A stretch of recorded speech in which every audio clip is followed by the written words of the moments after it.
Can you please explain to me why there is a freaking car in freaking space? What? A car in space? Are you serious? You have not heard of this? No.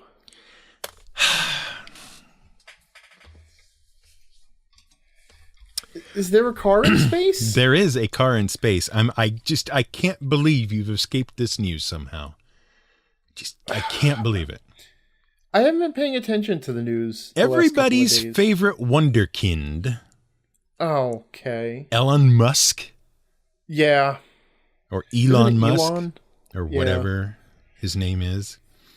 Fired a great big huge rocket out into space.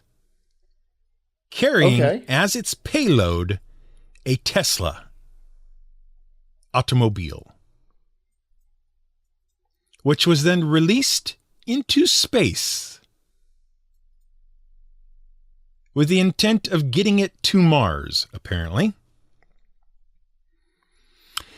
They did a couple of boosts. They have missed Mars, and it will be heading out instead into the asteroid belt. Well, geez, I already have 2 jokes right now. Yes. Awesome.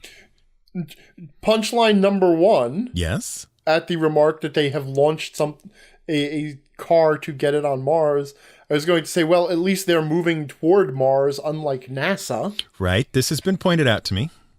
Right. And number 2, if the fact that they missed Mars means that their success rate is approximately on par with NASA for launching things at Mars. Right. I checked over 50% of the various, unmanned missions that were sent to Mars did not successfully land or take up orbit or do what they were supposed to do. Right. They were either smashed into debris on the surface of Mars or simply stopped working or disappeared into the inky void of space. So, yeah. Okay. So now I return to my original question. Why is there a frickin' car in frickin' space? Do you really need to know the answer to that? I do. Okay, here is the answer. Because now we're talking about it. Well, see, this doesn't work for me. Uh-huh. Because I'd like to point out that about a month ago, a little company in Australia decided to launch into orbit some sort of shiny disco ball of joy and happiness for humankind, or whatever it was. I don't remember the exact name. Did they? Oh, yes, they did. That is exactly what they did. And the biggest stink in the world was raised over that. Okay. NASA was unhappy because it'd be up there cluttering things up. Regular, citizen scientist type peoples were unhappy because it'd be messing things up. And it was supposed to be viewable from Earth. You'd see it twinkling as it went by or whatever. Okay.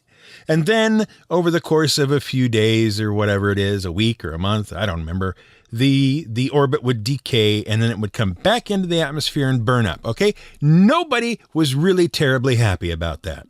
Now you get Elon Musk sticks a car up there and everybody's like, oh my God, it's so beautiful and wonderful. Can we do more, please?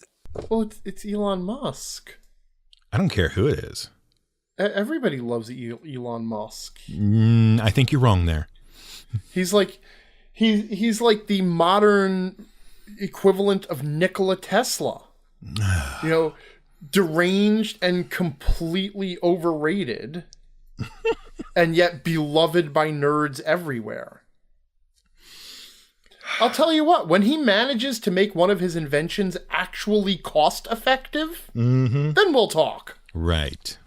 Until then, he just invents a lot of novelties. Right. And here's my rule, okay? Oh my God. I just realized how that I'm setting it. Cut all this. Edit point. I didn't say any of that. I love Elon Musk. I don't want to hear it. Sorry. Anyway, continue. Right. I feel like this should be a rule. I don't want your non-scientific, non-important crap up in the space place, you know, that thing up there where all this other stuff is. I don't. Okay. I don't need your product in space. Okay, but realistically, do you know how much garbage is already? I know how much garbage is, and you think adding a car is better? Well, okay, to be fair, that car is on its way out. I understand. Okay. Now here's where I really have a problem. Okay. All right. It is junk. It is useless junk out in space. Well, to be fair, the Tesla is kind of useless. No, I'm sorry. Okay. I didn't say that either. Even had it made it into Mars orbit, it would then be useless junk circling around Mars. Yes, it is a publicity stunt. Right. I don't need your products and your publicity up there. This opens a door you're not going to be able to shut very easily, frankly. And I know this is the slippery slope argument. Blah, blah, blah, I'm a logic nerd. Whatever. Anyway, right. The point is, sometimes slippery slope arguments are actually useful things. Okay, because they make you consider the consequences of a choice. You've opened the door for every other corporation to do the same thing. Okay. Now. Yes. If I may dispense with my snark for a moment. Okay, just for a moment. All of my hipster hate for Elon Musk and actually now make valid points. Good. Oh, you think so? I want that door open. Oh, you do? Okay. Yeah, I absolutely do. Why? Because I actually do believe space exploration is important. And space research is important. It's actually kind of despite all my snark, it is a passion of mine. I love astrophysics and science and sci-fi books and, you know. Sure. But anyway, the thing is, NASA has continually proven that public funding or the public management of this kind of research is just an invitation to bureaucracy, kludge, and make work projects. And the whole Mars thing is a perfect example. Okay? They have gone from, we need we could have a colony, put a station on Mars to, we need a way station first. So let's have something in orbit, like the deep space platform. Or let's have something on the moon to launch missions into space. And there is absolutely no reason for any of that. And in fact, a mission to Mars itself would be infinitely more valuable than a mission to the moon. And while NASA is still struggling to develop a new vehicle to get us into orbit, a new reusable vehicle, you have a private company here, SpaceX, that has actually developed reasonably efficient methods for getting into space. And they recycle almost everything that they shoot up there. They recover almost everything. Except for one Tesla. Yeah, except for one Tesla. And you know what? I'm going to give them the one Tesla. Because the point is, I would not be a capitalist if I did not believe that most things are better when done by interested private entrepreneurs with competition driving them. Okay? SpaceX has decided that it is in a race to conquer the solar system, partly with other companies, but also partly with other countries. Like, I think they consider China to be a competitor of theirs. And that means that's going to drive them to do innovative, brilliant things that NASA would still be signing forms in triplicate to get the funding to think about doing. Are you suggesting that sticking a car in space is in some way worth some sort of research or provides us some kind of information or something? No, I'm responding specifically to your "this opens the door" Okay, all right. argument. Because I would very much like that door kicked open. I would like more corporations, more technology companies looking towards space.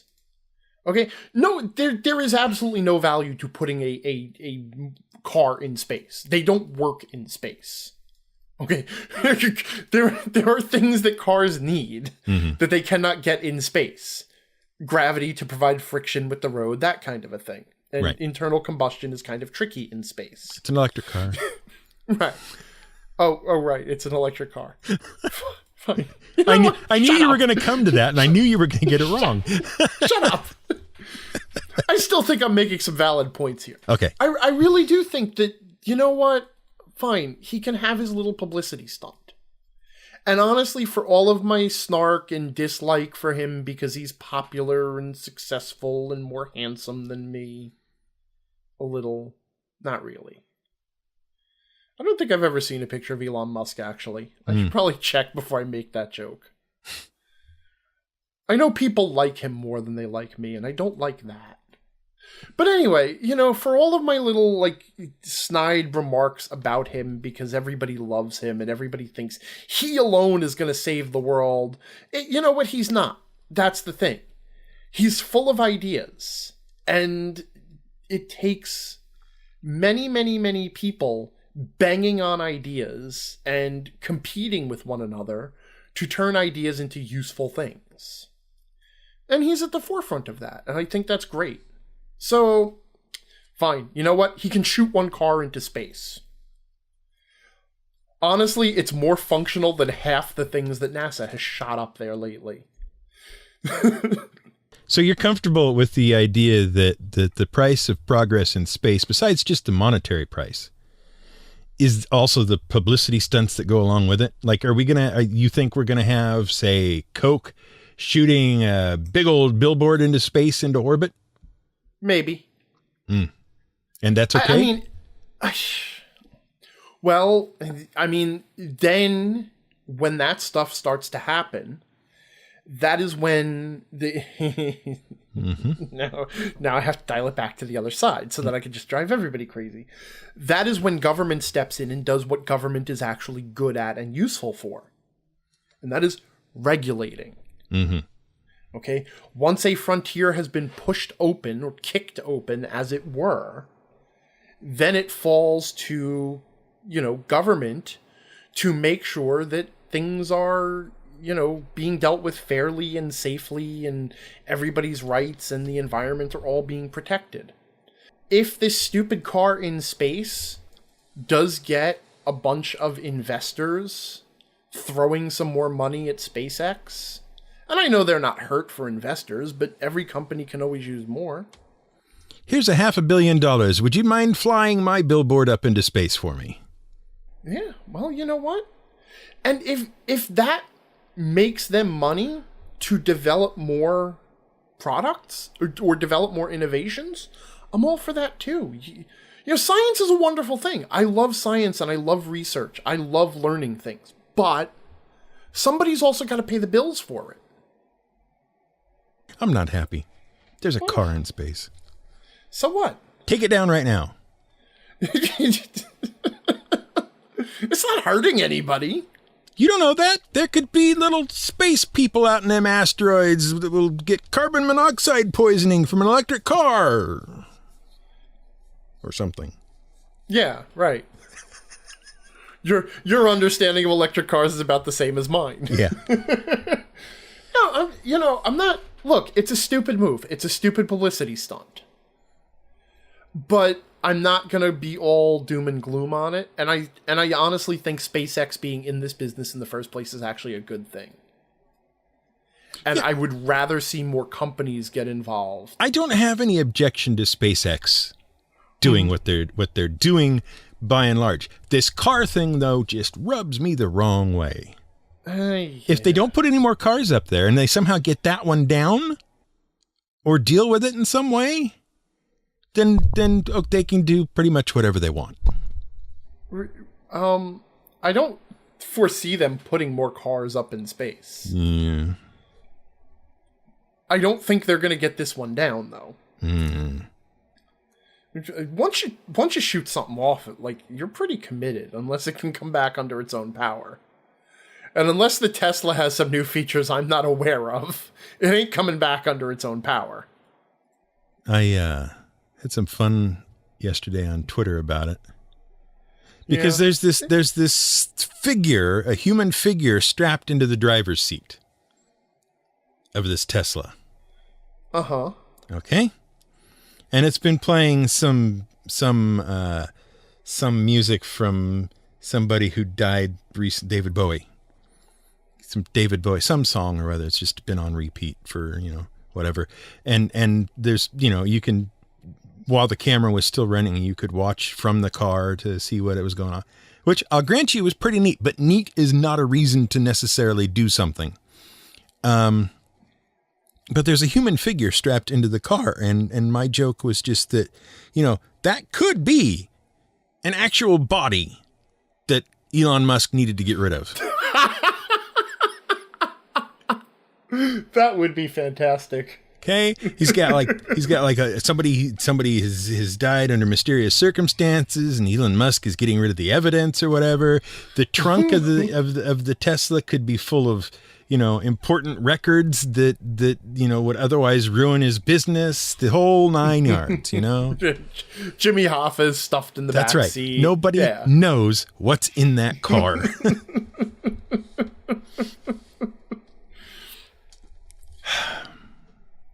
Like I said, it's all just a publicity stunt, and I'm not. You know what the other problem is? Mm-hmm. The other problem is from now on, every few years, there's going to be another science fiction novel about this stupid car. We'll have a film that'll now be a call out in any space film that happens in our solar system. They'll fly by the Tesla. It'll be in the background of some shot somewhere. Yeah, well, as long as it doesn't, evolve machine intelligence and then come back what was it, V'ger in the first Star Trek? Mm-hmm. Yeah. Or lead to, oh my god, there was the Star Trek original series episode where the planet had been influenced by some book. Oh, yeah. There's a bunch of those. There's a couple of those, really. And then there was the Next Gen, because I just was watching Star Trek Next Generation this past week. Mm-hmm. And as I was scrolling through looking for episodes that were good, mm-hmm. which there aren't as many as I remember there being. Few and far between. Yeah. I scrolled right past the episode Casino Royale. Mm-hmm. Yep. I remember that one. Oh yeah, I remember I'm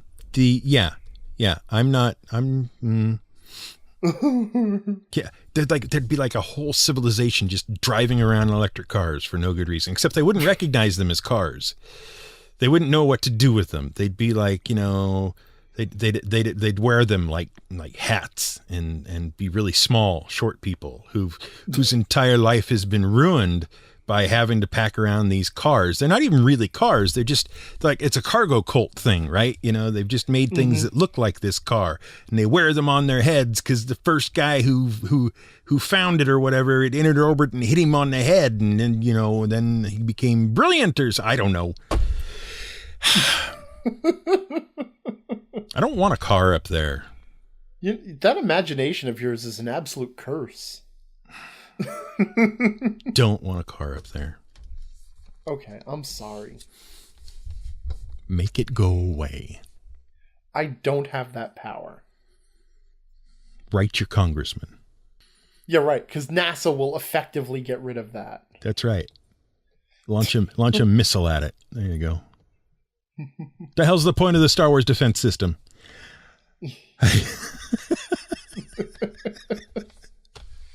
Get my mind off this.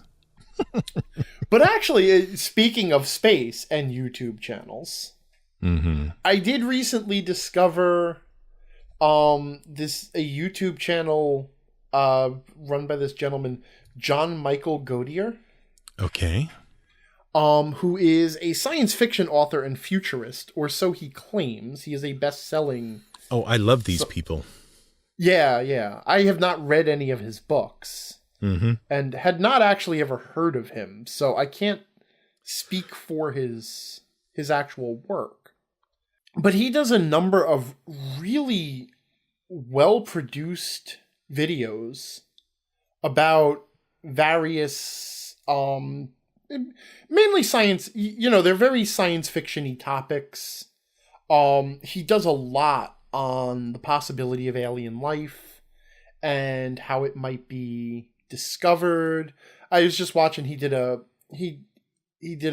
great video about the WOW signal and several other signals that might have had an extraterrestrial, might have been from an extraterrestrial intelligence. Okay. He's down to earth. He's not kooky. He's not like a, ancient aliens type History Channel guy. Right. He's very well informed, and the stuff is really fascinating. I know how we'll find out if there's aliens or not.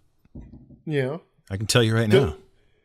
If this is the space car again, I'm gonna smack you. Yeah, they're gonna fire it right back at us. Like, what is this trash? Get it out of here. Anyway, carry on. That definitely would have made Contact a different movie. Yeah.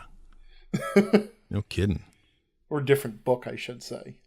Though, I have to say, I liked both the movie and the book. Okay. I thought the movie was really well done. I mean, it had to appeal to a different audience.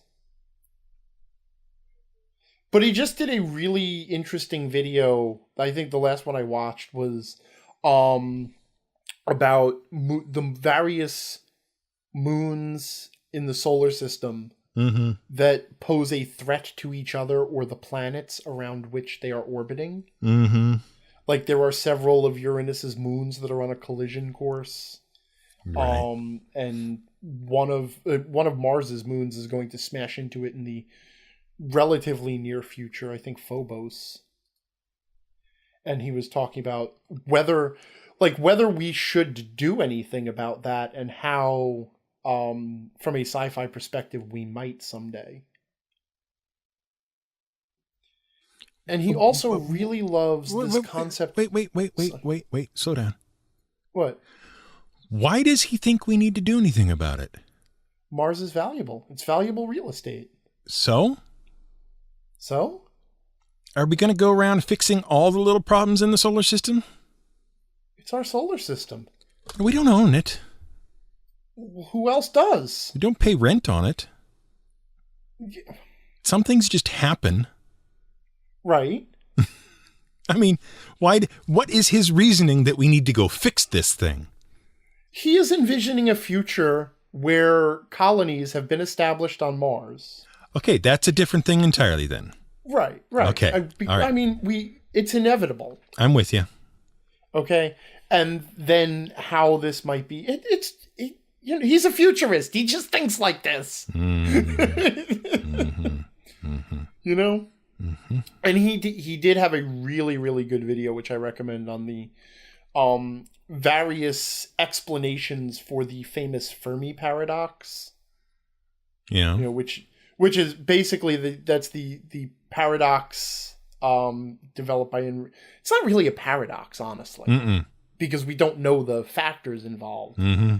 But basically, based on everything we know, intelligent life should evolve fairly easily. And this is the Carl Sagan 1% thing.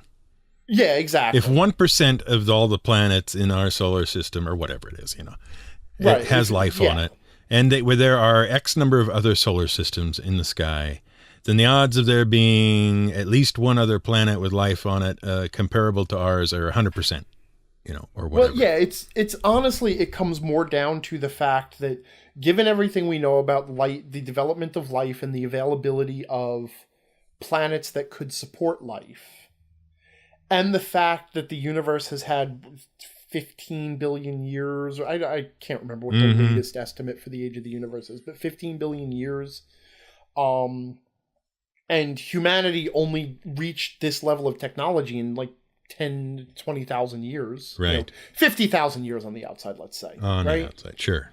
Sure. Okay, so given that, the universe should be teeming with intelligent civilizations. They should be everywhere. Mm-hmm. And they are not. Mm. Or at least they appear. There appears not to be all of these intelligent civilizations because we have not yet had contact with them.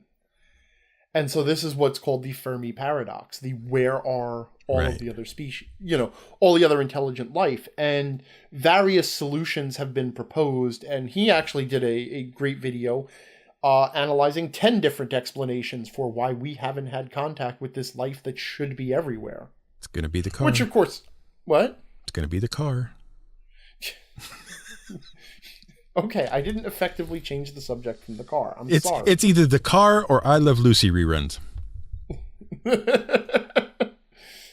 Or Star Trek reruns. We could go the Galaxy Quest route. Right. Man, I love that movie too. Yeah. No, I mean, okay. I gotta tell you, there's a lot of futurists out there. I know. And I don't think if you were to check the track record of many of them that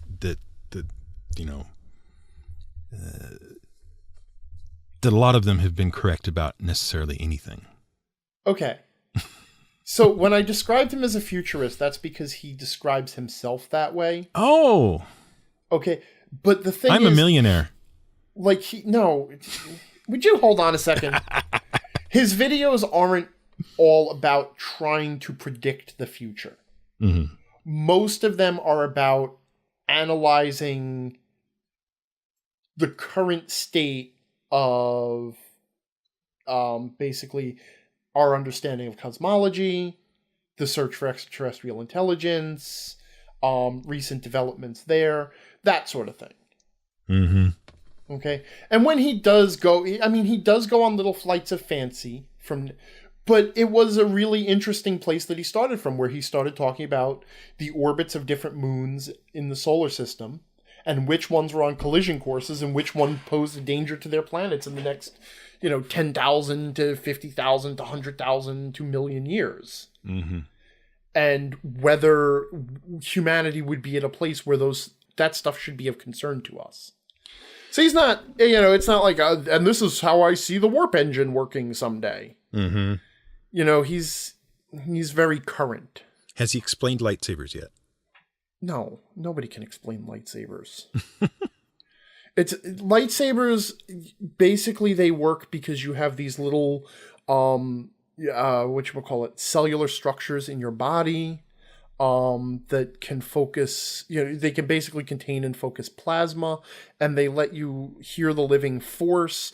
And there's a crystal and the Heisenberg compensator. Right. Lightsaber. Okay. Okay. I don't know, man. I mean, check it out. See what's there. Okay. But. I am sorry that Elon Musk put a car in space. Okay? I'm sorry. You should be. But you don't need to be taking this attitude out on me now, okay? Fine. I didn't put the car in space. Are you sure? Reasonably sure. Fine. Counselor Engineer 27 wrote into the website on episode 18.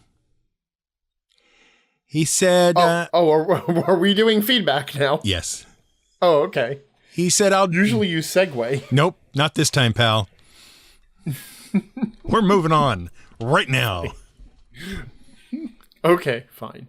Counselor Engineer 27 on the website on episode 18 wrote in to say, I'll do you one better on the AM radio lightning thing. Many older pilots, and some younger ones, will know this. Many airplanes, particularly older ones, are still outfitted with the old-style automatic direction finder, or ADF. It is old and clunky, and there are much more reliable pieces of equipment out there. But one really useful feature of it is that it works on AM, which means that if you know where a certain AM radio station's transmitter is located, you can use it for navigation. It also means that if you tune it to a blank channel, it will tell you in which direction thunderstorms are so you can fly away from them. Oh, that's awesome. I did not know that. That is pretty cool. That's why he gets to be a counselor. He added to our knowledge. He's a counselor and an engineer. That's right. So wait. That could be Engineer 27, let's be fair, that could be a she. Yes, sorry. Anyway. No, that's very cool. Thank you, Counselor Engineer 27. Right. If you're confused about the counselor thing, just listen to the last episode. Have people started choosing titles, or did we just bestow Counselor on Engineer 27? We bestowed it because that was our agreement. Okay, fair enough. Yes. They get to choose the name of the fictional real land we come from.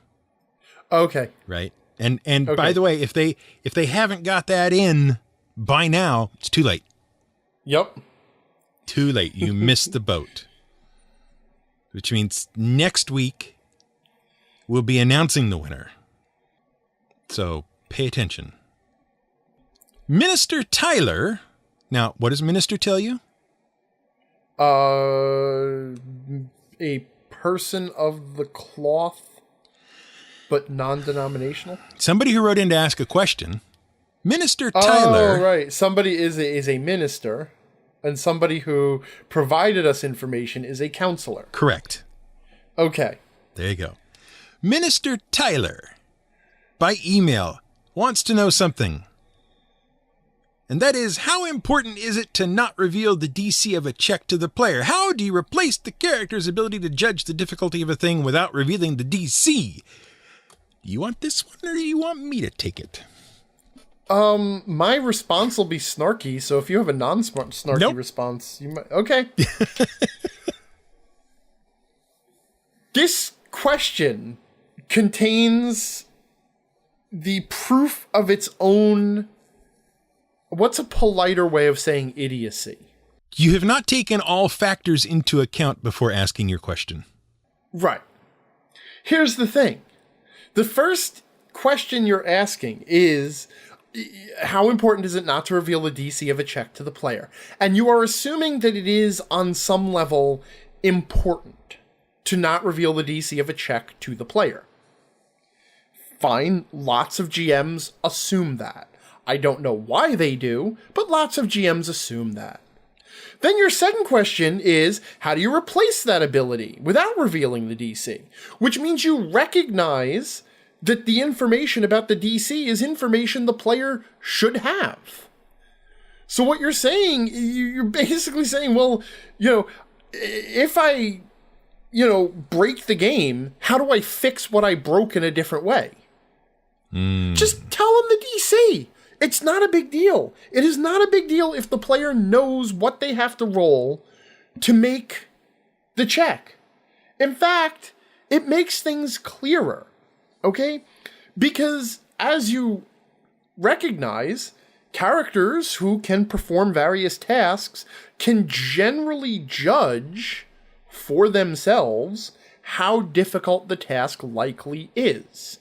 Not perfectly, but they can make a judgment call, and the language of that difficulty to the players and the GM is the DC. So whereas a character, say, is looking at a rock face and assessing it and figuring how difficult it might be to climb, the player and the GM don't have that language unless they're rock climbers, and even then, that's there's a whole pile of description that would have to go into there. Or they can just say, well, it looks like it would, there's a lot of handholds and footholds, and it's sloped away from you, and, it looks like it would be a really easy climb even without equipment. It's probably a DC 10. Right? Why not just do both? Describe it a little bit, and then very clearly give the mechanical answer. It's a DC 10. But, sir. Yeah? Metagaming. What about metagaming? But you're authorizing it. You're endorsing it. You're saying it's okay to metagame for players at the table to metagame. I do endorse metagaming, and that also is not metagaming. But they know something mechanical about the game their characters wouldn't know. Right. That's because they don't know what their characters know about the world. See, the players are blind and deaf to the world. They know only what the GM can effectively describe. And even then, there's all sorts of possibilities for miscommunication. And the players do not have the expertise that their characters have. Which is why, in addition to being narrative and descriptive to be evocative and have fun, it is also important to actually have a mechanical language to speak. So that communication is clear. And then as far as the whole metagaming thing goes, because this is one that I get a lot, so I'm going to address this specific argument because I say this all the time. Just tell people in DC. They'll say, well, in real life, a person wouldn't be able to perfectly judge, the challenge of something or the difficulty of something. They might make a misjudgment and fall and die. I'd say, yeah, that's what the die roll is for. Look, if a bear comes charging at me out of the woods, I know enough to get out of there. Right. Because I know that's not an encounter I'm probably going to win. So that's hard. Right.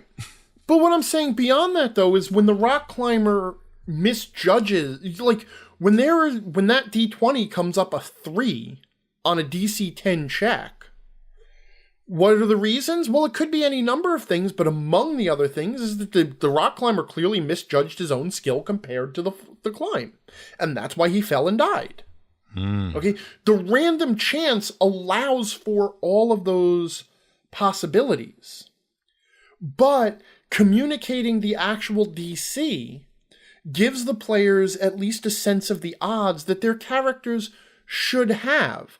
So that if they feel that the odds aren't good, just like a rock climber, they might take extra precautions, like tying off pythons and having crampons and whatever you don't rock climb climbers rocks. do. Yeah, What? You don't climb rocks, do you? No, right. The most active thing I do is climb the shelves at the supermarket for the good cereals. Ah, okay. The ones with the marshmallows. Mm-hmm. No, but you know what I'm saying, though? It's like the players having a sense of the DC, it doesn't tell them that they're guaranteed to succeed or fail, but it does tell them when they might want to take extra precautions or when they can, safely throw caution to the wind. And there's no reason to hide the information. None at all. And if you think it's more realistic or you think it somehow prevents metagaming, you need to turn in your GM screen because you are bad at it. Sorry, I actually went into angry there for a minute. There's one thing you've overlooked about knowing the DC. Yeah. It also lets the players know almost immediately if they've been successful or not, and they get to enjoy that. I'm sitting on that right now. Oh, that is one of my big secrets, is the pacing curve in action die rolls. Okay. I revealed it to exactly one person, a professional game designer who I did some work with. If I ever write an RPG, or if I were writing an RPG, which you're not, right? The pacing curve on individual action checks would be considered in the dice mechanics. Yeah. But I'm just going to leave that there. Yeah. But you are right. It does immediately let the players know whether they have succeeded or not. And that's a good thing, too, because... all right, you know what? I'm going to go into it. Okay. Go. There is a... You're familiar with the concept of a pacing curve, right? A tension curve? Pretend I'm not. Okay, fine. So, in a movie, generally over time, tension tends to rise toward a climax, and then it falls off toward a resolution. That's the structure of the story. Yeah. But if you look close at the pacing curve, the tension, it actually wobbles up and down a bit. It has moments of highs and lows, because it can't just keep going upwards, or else eventually the audience gets exhausted of it. But if you also look at individual scenes, an individual scene generally presents a problem, the scene itself builds toward a climax, and then the scene falls off to a resolution.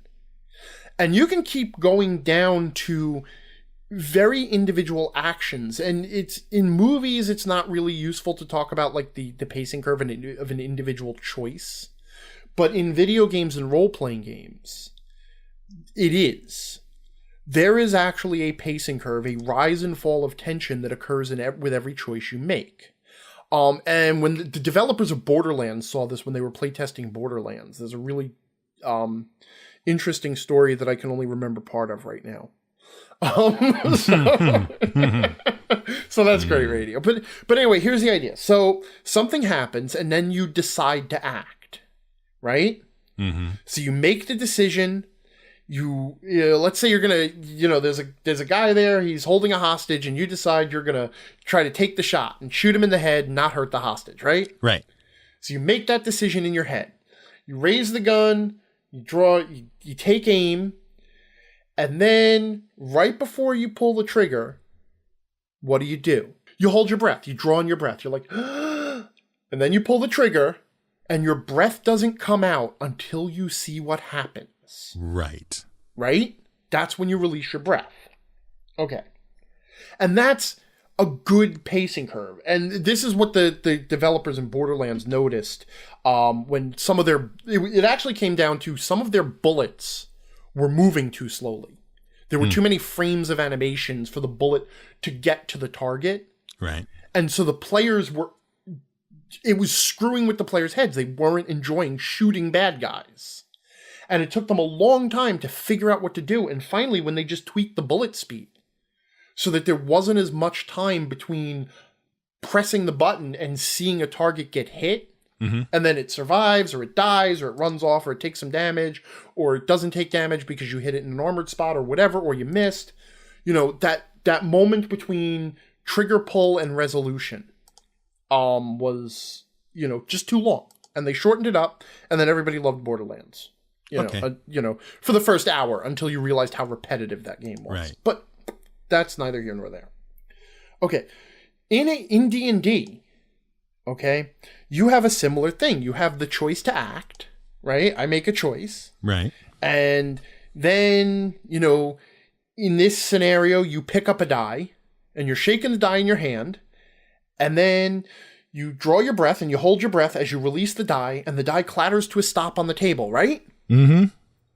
And then what? Well, then you look to see what the result is and compare it to whatever number you thought you needed. Well, hold on a second. You don't know that. The GM knows that. Right. Right. But the GM doesn't know your result. So you have to tell the GM the result. Oh. And the result isn't the number on the die, is it? No. No, the result is the number on the die plus some other numbers. Yeah. Which you then regurgitate to the GM, and then the GM does some other calculation sometimes and says, well, we'll +2 for this, whatever. And then the GM describes the result, and then you get to release your breath. Okay. And that is, in my personal opinion, a problem. A problem nobody thought of. The die roll is the moment of highest tension in an action in the role-playing game, right? Mm-hmm. Yeah. That moment of highest tension is when the die clatters out of your hands, which means the moment the die hits the table, you should know what happened. There should not be math, or there should be as little math as possible. And you should already know the result you need, so that everybody at the table can let out their breath and cheer, or sigh, or groan, or curse, or high five, or whatever. Mm-hmm. The more steps between the die hitting the table and everybody at the table knowing the result, the worse the action feels. It just doesn't feel as exciting. It bleeds off the excitement. Okay. So, and you basically observed exactly that when you said if the players know the DC, they know whether they succeeded pretty much immediately. Yeah, exactly. It's a good thing. It makes the game feel faster. It makes the game feel more exciting. Every action is more satisfying that way. Or more disappointing when they go bad. Which is good too, because disappointment is an emotion. So if I were writing a role-playing game... Which you're not. I would do my damnedest to make sure there was no math after the die was rolled. No, I'm with you on the whole thing, actually. But you have encountered, there is resistance to the very idea of the players having this information. Yeah. And do you know where I've encountered that resistance? Pathfinder? No. entirely and only on the internet. Mm-hmm. Nobody in any game I've ever played or run has ever complained about knowing the DC. Have you ever? But are you talking about players now? They don't. They like that information. It's useful to them. They're happy to have it, which means if there's going to be a problem with that, where does that problem lie?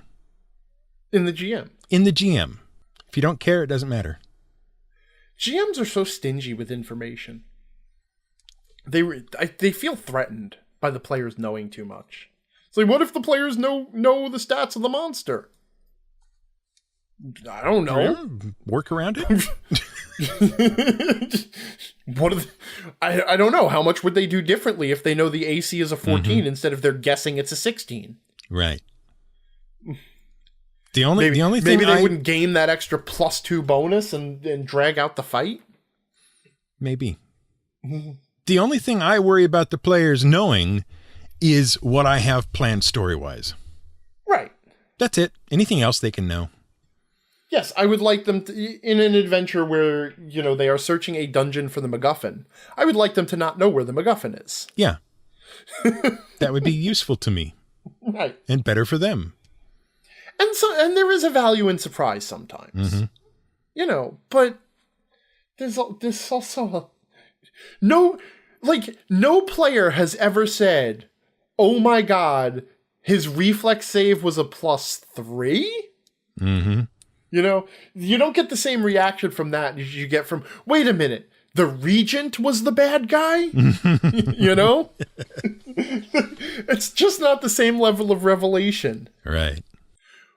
He has the prodigious leap trait? Holy cow.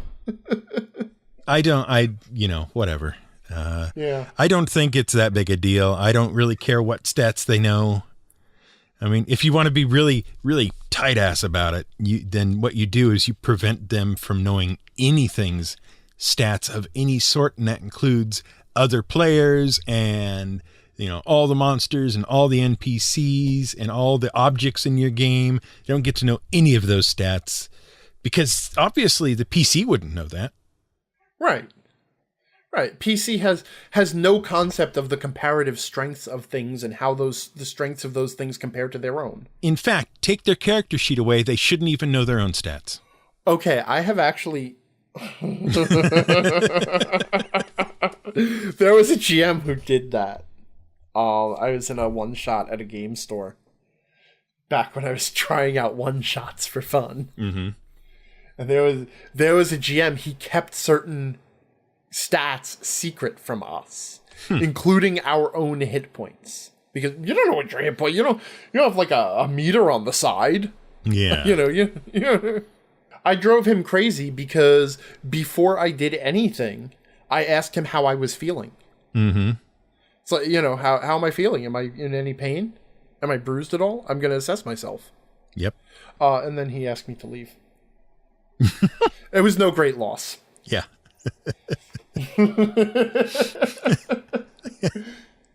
Excellent. I think we've solved that.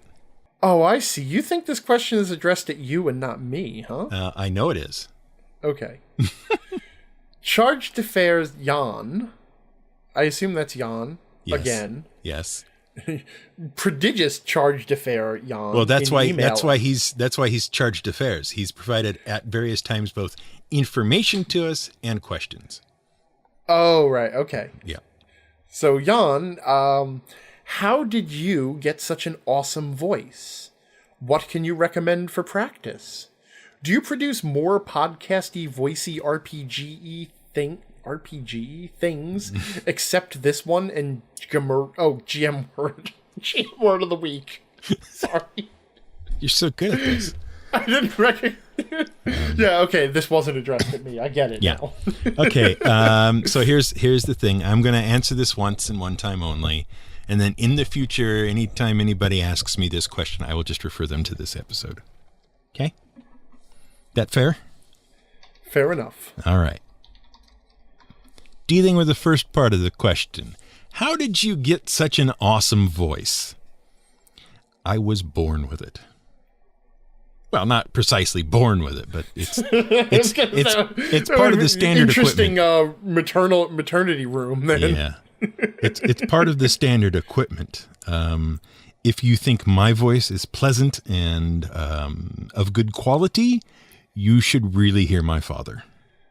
He has been known, when singing, to make books vibrate across the room.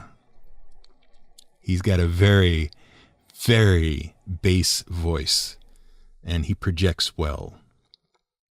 So I've come by it honestly. There's no particular tricks. I have not taken the Tom Waits route of whiskey and cigarettes every day. I'm just sort of this way. This is what I've got. As far as practice, I don't know. I don't practice. It's just there. All I can tell you is if you really want to work on your voice, then what you need is some voice training lessons. And where you get those in this day and age, I don't know. I assume somewhere that they're around.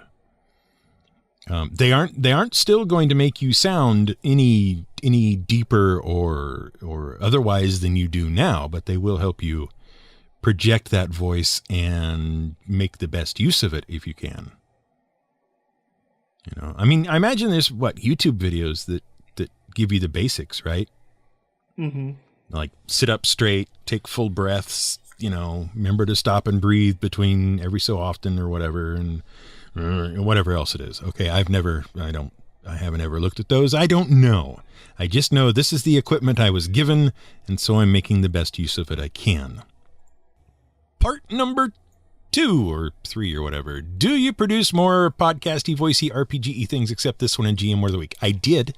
I have produced a number of podcasts, some of which remain on iTunes and some of which do not. You can, if you want, I suppose, look for things like The Skill Monkey, which I think I've mentioned before is a podcast that deals with the use of the narrative dice in Star Wars to determine the outcomes of skill tests. Which I keep meaning to look up. Yeah, it's pretty good. And now, of course, it applies to Genesis. They're short. They're like, 10 minutes, something like that. I have produced a thing called Stormtrooper Poetry, which I will leave you to search up on your own, because it's more of a comedy piece than any sort of actual information, but is Star Wars related, because that's at the time the thing I was doing. Let's see. You could see if you could find anywhere in the world a podcast called Game On, which was a board game podcast I did for a while. There is something called I Can't Hear You out there, which was actually a strange oddball news podcast I did with a friend of mine. Let's see what else is there. There's the Holocron 2.0, which I did with another friend when BioWare was coming out with Star Wars The Old Republic. We talked about that a lot for a time. I'm thinking through things. Potelbat, which was more of an advice show than this is. Yalp, Y-A-L-P, which is a live play show I produced for a little while, where we played different game systems and whatnot and recorded it. And then edited it, which is the most important part of live plays. A part that is frequently forgotten. That is correct. I think that's it for now. That probably covers the last, I want to say 8 or 9 years at this point. Something like that. Would you consider bringing back something like Skill Monkey for the Genesis system? I don't feel like I really need to. Because it's still there. Yeah, it's the same system in terms of dice results and whatnot. I don't think they even really changed the names of the results. Well, yeah, but that makes it easier. Then you just have to republish the same content. Yeah, re-record and no. There you go. No, I'm not going to do that. Okay. Look up Skill Monkey. Use that. It'll be fine, really. You'll be into the swing of it in no time. And this is the difference between you and Elon Musk right there. Go look it up. That's right. Go look up Skill Monkey. I already did that. I did that once. I'm done now. And he'd be launching his podcast into space. Right. One of my mini projects, which have yet to be totally finished, may or may not end up being a podcast. Oh. It depends on some decision making and things, but it will be a limited run series. I imagine you'll share more details when more details are to be shared. When and if, yes, I will. Absolutely. And who knows? I might decide tomorrow to start a whole brand new different podcast. It just sometimes the mood strikes me and I go do it, and then I let people know about it, and then it sits there and languishes for a while. So, because there's no such thing as forward promotion when I do a thing. That's okay. I've heard that step's not really important anyway. No big deal. No big deal at all. Do you remember last week when we sort of started our conversation in medias res, trying to remember how we got onto the subject of Sean Bean dying and everything? Right. That discussion was actually entirely the fault of Gamer Concepts. Was it? We were browsing through their catalog, and they have the t-shirt that says, "Dragons are a girl's best friend." And we were debating whether or not the woman on the t-shirt was meant to be a reference to Daenerys Targaryen from Game of Thrones. And that's what spun off that whole discussion. Now I remember. She does have several dragons who are clearly her best friend. Okay. And if you feel that dragons are your best friend,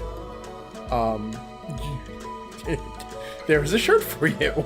So if you're interested in a shirt that says dragons are a girl's best friend, then head over to Gamer Concepts, order one up, and tell them we sent you. I came across another brilliant article about Dungeons & Dragons in the news. Oh, goody. This one comes from the Columbus Dispatch, which I assume is Columbus, Ohio, which, as you may or may not recall, is where they hold Origins. Yeah. The Origins Game Convention. And the reason I'm looking at this article is because in the same feed that brought me this article are two other articles entitled, "Why Are Hipsters Now All Playing Dungeons & Dragons?" and "The Hipsters Playing Dungeons & Dragons Old School Board Game That's Gone From Nerdy to Cool Again." Now, why would I choose to focus on this article? Yeah, instead of the hipster one. Because, he said, in an explanatory sort of way, I actually consider this one to be pretty decent. Really? This I article? Do. This article from the Columbus Dispatch, I consider it to be pretty reasonable. Do you know why I consider it to be pretty reasonable? Why is that? Because it didn't do what the other two articles did, which is immediately drag out the satanic panic and immediately drag out the whole, basement nerds thing. This article from the Columbus Dispatch is really I feel like a more balanced article in terms of what's being said in it. In the fact that they're actually talking to people and their personal experiences. Okay. And they quote Mike Merles. So Now, you may remember a few episodes ago, well, probably several episodes ago now, we tackled another one of these articles, and we listed off between the two of us a whole bunch of problems with them and whatnot. Yeah. You revisit that one if you would like to hear us go on about it. But I think this article is pretty reasonable. Now, I'm getting the impression somehow down the microphone, across the internet, couple thousand miles away, that you are less than thrilled. I'm just having the same, I read through this whole article while we were on the break so that I would be prepared to discuss it. And it's just more of the same. It's just this insubstantial little puff piece. Yeah. Like, when did this become news? That's my first question, is when did this become news? Yeah, okay, so I will give it that it is short. Mm-hmm. That it only has one brief mention of how you used to hide that you were a nerd, and now it's okay to be a nerd. Right. And that, D&D had its most profitable year in 2016, and 2017 is on track to surpass that, which, no kidding, that's how growth is supposed to work. Mm-hmm. It's just insubstantial. Yeah, it's absolutely insubstantial. Nobody is going to write an article about D&D that's going to be substantial. Right, because... But they can certainly write better articles than the ones that usually get written. Okay, that's fine. It's just, you know what? These articles are my car in space. Mm-hmm. Okay, because I still have the FARC mentality. Yeah. Of, this garbage is advertising. Mm-hmm. That's what it is. It is advertising, and we're pretending it's not. Yeah, fair enough. I mean, I'm not in disagreement with you about any of those points. Yeah. But reading through this and then comparing it to the other two articles, which are virtually on the same lines of, here's D&D and it's all cool now. Right. Has led me to a conclusion that I want to share. Okay. I think within our listener base and between you and I, there's never been any question that D&D is cool. For a given definition of cool. Right. I suppose. It's a fun thing to do. It's a good thing to do. We didn't summon any demons. We didn't, any of that stuff, right? It's just a fun game, and it was cool to play. Mm-hmm. Okay? If you played it, it was cool to play. Right. Now, admittedly, some people may have come to that realization later in life. Right. Okay? And that's fine. That's not a big deal. But you know now. Mm-hmm. Now, my question for you, sir, in the process of making my point, is whose fault was it that it was not seen as cool over the years? Okay, my contention is, sir, that it was the fault of the same people who are now trying to make it sound cool. Journalists? Yes. Or op-ed writers? Mm-hmm. Okay. The media in general. Okay. You sound unconvinced. I am unconvinced. You are unconvinced. Why are you unconvinced? Well, first of all, I have a problem with the general premise of the question of whose fault is it that this thing was not seen as cool? Mm-hmm. I mean, there are a number of reasons why D&D might not have been seen as cool. Because it's obscure, because it's esoteric, because of the people who were playing it, the culture surrounding it, the company publishing it, the people who played it. There's a lot of reasons, but I don't... All right. Here's really the thing. We keep seeing these articles of, it's D&D is cool now. Suddenly it's cool. Everybody's playing D&D. Look how amazing it is and look how popular it is. And it's so much more popular than it ever was, right? Mm-hmm. But as we have expressed before, we have seen these articles before. Mm-hmm. We saw them in 3rd edition. We saw them in 4th edition. But where is the evidence that suddenly... billions and billions of people, I guess billions is a ridiculous number to say. Mm-hmm. Millions and millions and millions of people are okay, here's the thing. If you were to write an article to me right now about how superhero movies went from being, basically nothing to being occasional releases to being blockbusters to now being gigantic franchises and some of the most successful movies around, and suddenly it's cool to go see superhero movies, right? I wouldn't argue. Because we can see the millions and millions and millions and millions and millions of dollars in companies like Marvel and Marvel, which is Disney now, right? Right. Okay. This is just a reporter who went and found 5 people in a game store who play D&D and talk to Mike Merles saying, it's cool now. Look at how cool it is. It's everywhere. Is it really everywhere? Is it really any more everywhere than it's ever been? I mean, I'm sorry.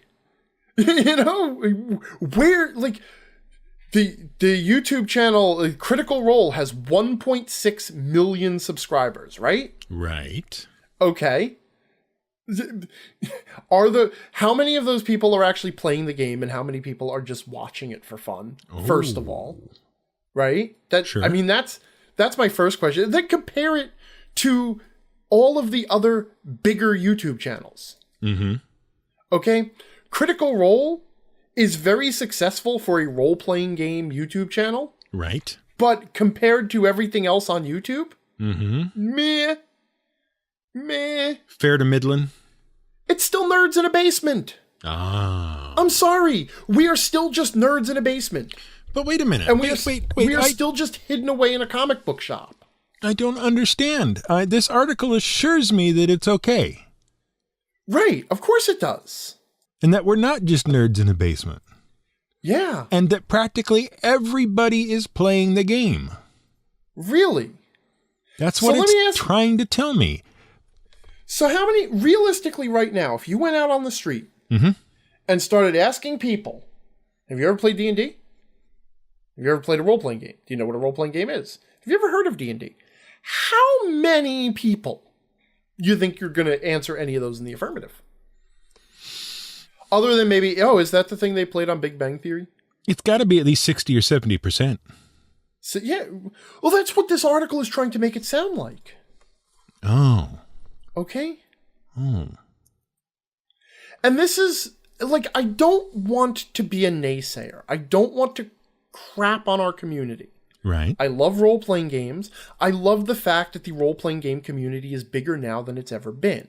And I have no doubt that it's bigger now than it's ever been, because everything is bigger now than it's ever been, except for things that went away. 4 is more than 2.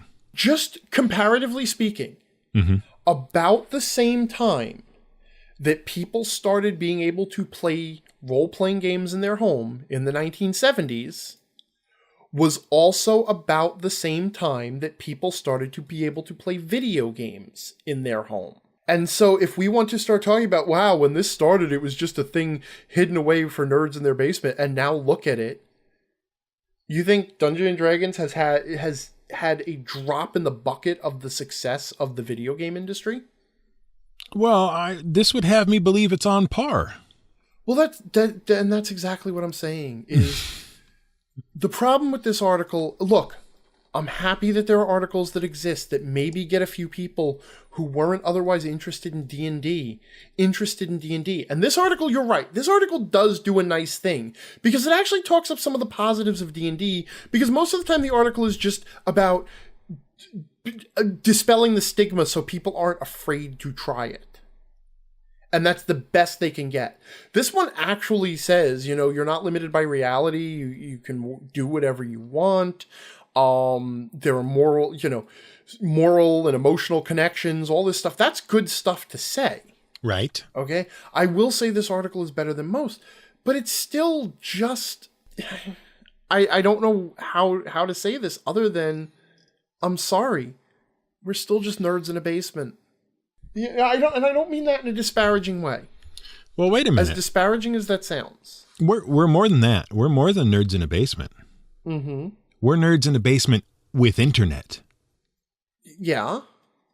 And I think what we actually need to talk about here is bubbles. Okay? You know what I mean? You go on Twitter or Facebook or whatever, all right? Whatever your source is. And the thing you do is you try to seek out other people who are interested in the things you are interested in, correct?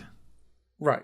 And then you begin to cultivate that list of things you've come up with, or those people you've come up with, right? And I don't mean cultivate as try to lure him in or whatnot, but I mean like tend it like a garden. Yeah. You weed out the things that turn out not to be what you want or want to hear about or see about or whatever, right? You kick those out; those go away.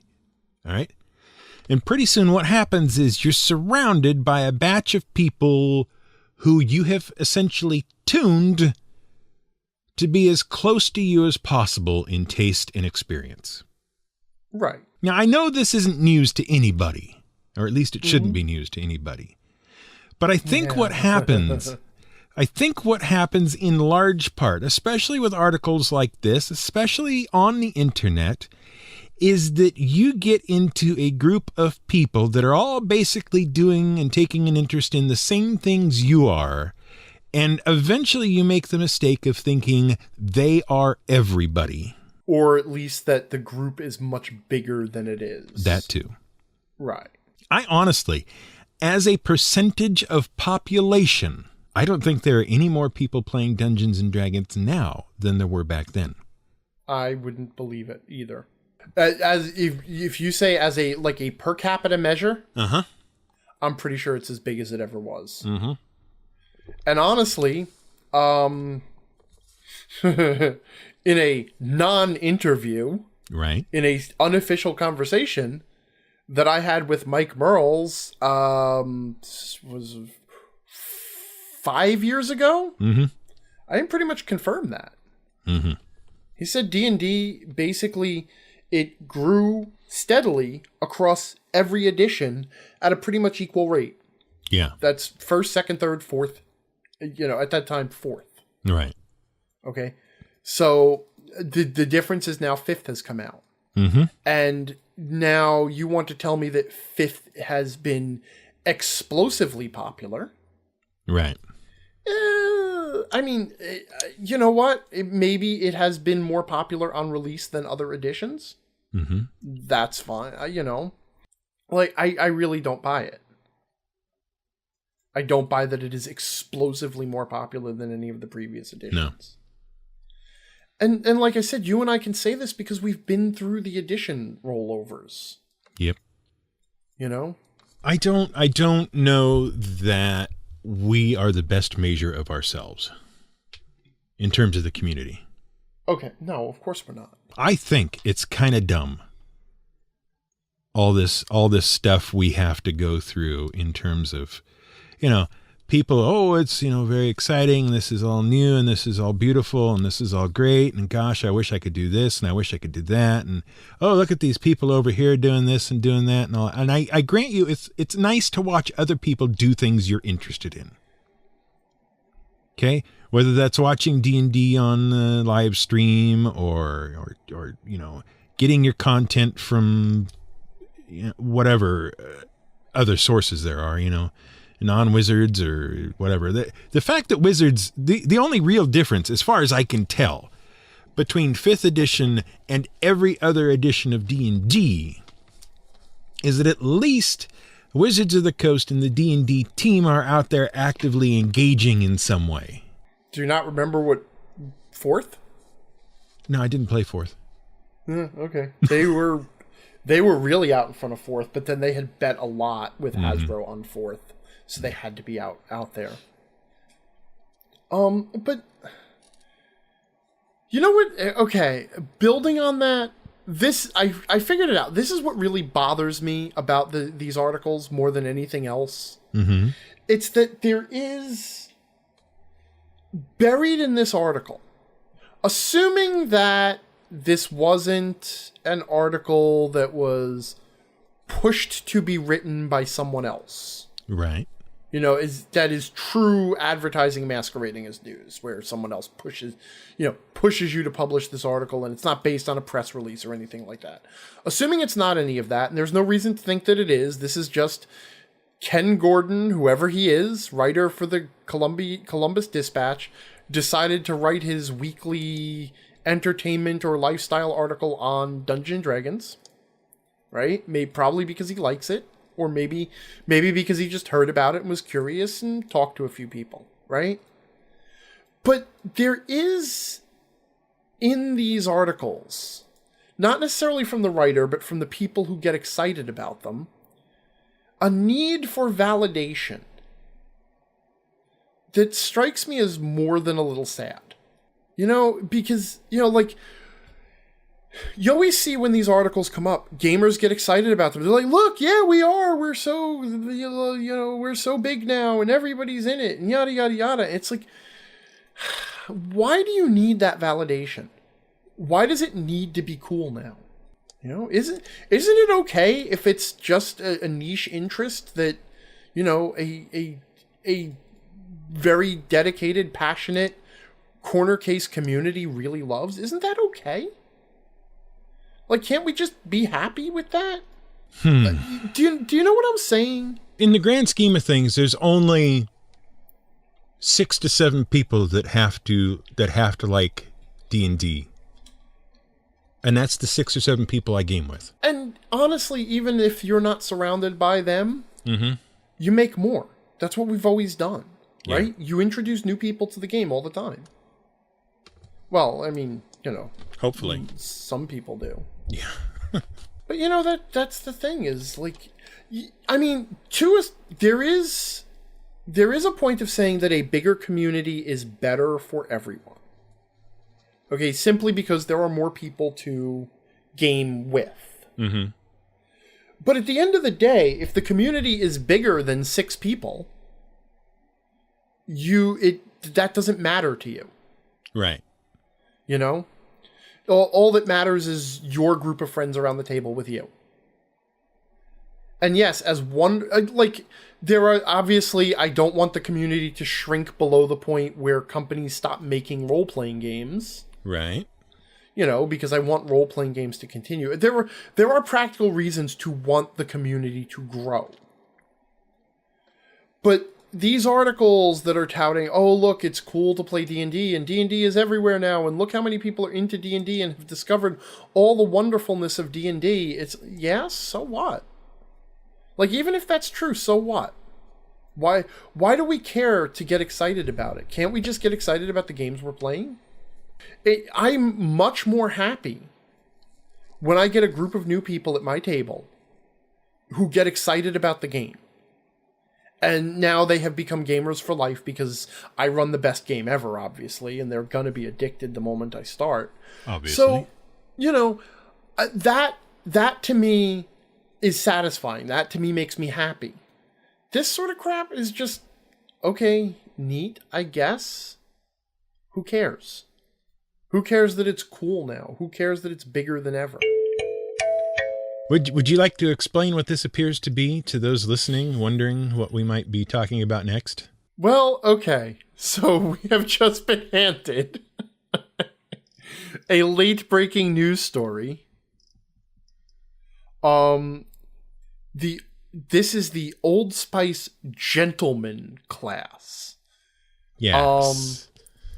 Not that the name is Old Spice Gentleman. It is the gentleman class provided by Old Spice. Well, it is based on the Old Spice advertisements. Because they are, there is the Old Spice Gentleman. Right. And we have been provided a class write-up from... This is actually from Old Spice, the company's Twitter feed? Yes. It is. Yeah. There's even the Old Spice ship in each corner where you would normally expect page numbers and things. Okay. This is delightful. Yes. Here's the problem. Yes. Okay. First of all, I would like to point out it is amusing in their tweet that they say, download this Old Spice Gentleman class. And it does note also that there do also exist gentle ladies. Good. Okay. For the greatest role-playing game of all time, which we cannot mention for legal reasons.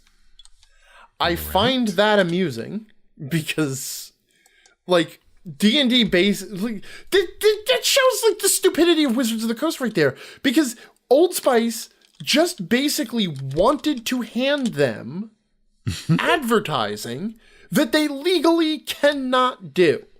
Yeah. Good job, Wizards of the Coast, you morons. Because you can't say anything about compatibility with their game. But Here's the hilarious thing. Did you look over this class, sir? I am looking over it even as we speak. Okay. So what game is that for? I'm gonna say it's not for D&D unless you're playing 3.5. It appears to be like if they are. It is actually. I can confirm this is 3.5. I was looking for the details that would make it either 3.5 or Pathfinder. Uh-huh. This is a 3rd edition character class. Uh-huh. Yeah. Okay. Mm-hmm. Good. That'll be useful to everybody. Yep. That's great. I don't know what to make of this piece of obvious marketing. Right? It's either really badly done or super brilliant. Well, okay, first of all, it is fantastic. Mm-hmm. It is not badly done at all. It could actually be... No, I actually pulled out my D&D 3.5 handbook, player's handbook. Actually, this could be Pathfinder. Because it doesn't have what now is standard D&D 5e rigmarole. No, this does not follow the rules of 5th edition. No, there's no background stuff. There's none of that junk. Right, even the skill names. Yeah, are oddball. Well, the skill names are 3rd edition or Pathfinder. Mm-hmm. Did 3rd edition have linguistics? No, it did not. So this is Pathfinder. Okay, that settles it. It's Pathfinder. Okay. So this is a Pathfinder character class. Awesome. Yeah. Which they actually totally could mention for legal reasons. Mm-hmm. Mm-hmm. So, good job. That said, this is fantastic and totally worth reading. This is great. I love this. I also love the image. It is indescribable, the gentleman. I love the dog he is holding. Yeah. Did you see the dog at the end? This is brilliant. I'm linking to this. Oh my god, yeah, this has to go in the... Look at this. Oh my god. This is brilliant. Did you see the marriage proposal rules? I did. I see that. There's there's a whole marriage matrimony thing. I'm gonna read it. At 15th level, the gentleman may propose marriage to one humanoid monster of equal or lesser CR that he encounters during his travels. The player must speak the proposal aloud and then must succeed on a DC 20 Fortitude saving throw for the proposal to be accepted. Refer to the table below for modifiers. Should have been a will save, not Fortitude. Okay, whatever. The gentleman and the monster become bonded for life, and the affianced whatever spouse is now a member of the party. If married, the gentleman cannot attend any social gathering past 10 p.m. but will always have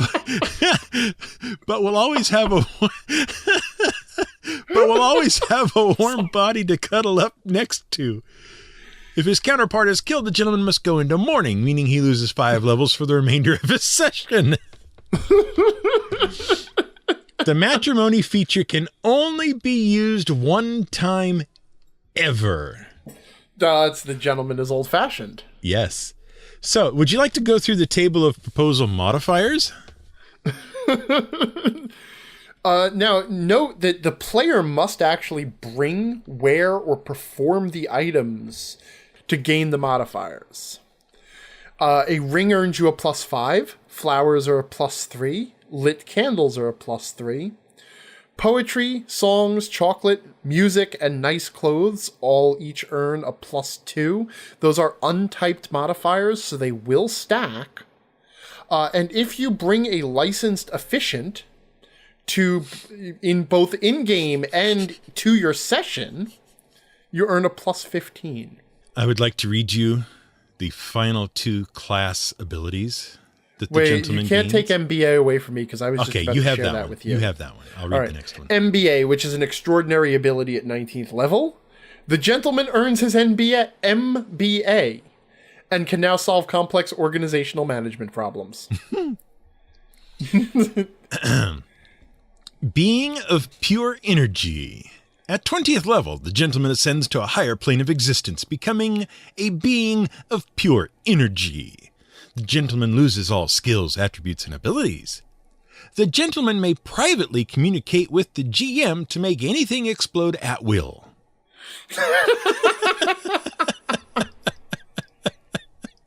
Oh, man. But did you notice that you can actually lose your gentlemanliness also? Yes, this is true. You do have a strict code, a gentleman's code, and if you ever break the code, you are stripped of all gentleman skills and class features, and can only gain them back by carrying a humanoid of the opposite sex for a full day, like an ex-gentleman should. Oh, man, I would love to just sit here and read through every line of this. This is awesome. Right now. You can turn into a wolf dog at 11th level?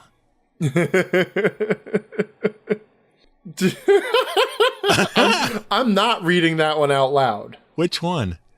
I don't want to spoiler it because I want people to go find this and find that one line and laugh at it. Is it I'm on a horse? No, it is the ability directly above I'm on a horse.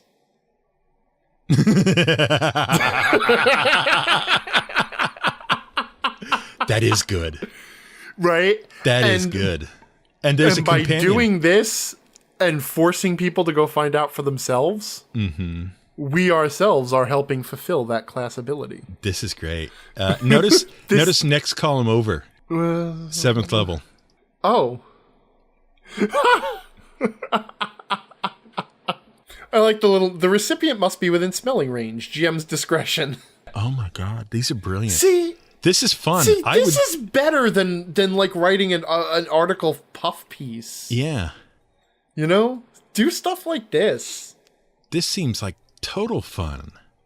It is fun. Oh man, that is brilliant. Yeah.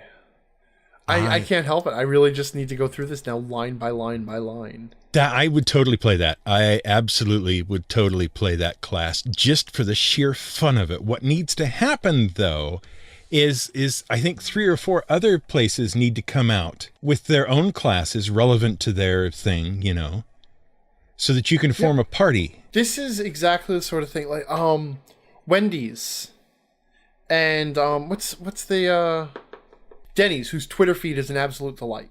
Yes. Denny's should be all over this. Yeah, they should. But see, like, I could picture the gentleman in a party with, like...